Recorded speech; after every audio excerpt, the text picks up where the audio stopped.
2024-এর জুলাই বিপ্লব এবং 5ই আগস্টের অভ্যুত্থান পরবর্তী আমাদেরকে রাস্তায় নেমে আন্দোলন করতে হবে, দাবি আদায়ের জন্য সংগ্রাম করতে হবে।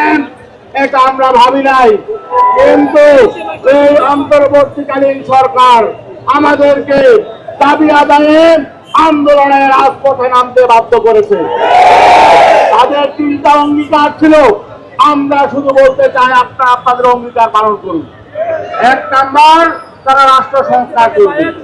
আর রাষ্ট্র সংস্কারের জন্য সংস্কার কমিশন হয়েছিল, ঐক্যমত্য কমিশন হয়েছে, জুলাই সনদ হয়েছে, জুলাই সনদ স্বাক্ষরিত হয়েছে। জুলাই সনদের বাস্তবায়ন আদেশের জন্য সকল রাজনৈতিক দলগুলো একমত হয়েছে, গণভোটের ব্যাপারে একমত হয়েছে। এখন পরিবর্তিত আগামী 10 তারিখের মধ্যে জুলাই সনদের বাস্তবায়ন আদেশ না হলে আমরা লোকের অপকারণ করে সমাবেশ করবেন। আর গণভোটের তারিখের মধ্যে ঘোষণা করতে হবে।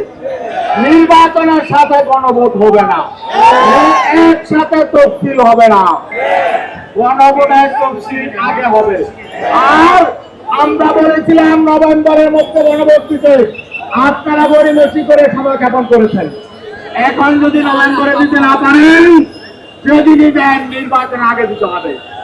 প্রয়োজনে নির্বাচন ফেব্রুয়ারিতে হবে না, আরো 2 মাস পরে হবে।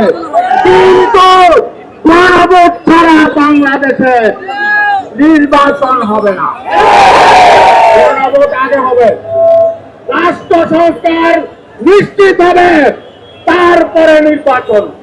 রাষ্ট্র মেরামতের জন্য আমাদের সন্তানরা জীবন দিয়েছে, কৃষক শ্রমিকরা জীবন দিয়েছে, রক্ত ঝরেছে। অতএব এটা নিয়ে কোনো তাল বাহানা চলবে না। আমরা আন্দোলন মাত্র শুরু করেছি, আন্দোলন তীব্রতর হবে। আপনারা যদি আন্দোলন চান, আমরা আন্দোলন দেখাবো। আর যদি আপনারা অঙ্গীকার বাস্তবায়ন করে সোজা পথে হাঁটেন, তাহলে আমরা আপনাদের সহযোগিতা করব। অতএব আজকে স্মারকলিপি দিয়ে আমরা মেসেজ দিচ্ছি, আগামী 10 তারিখের মধ্যে এগুলো ফাইসলা করুন।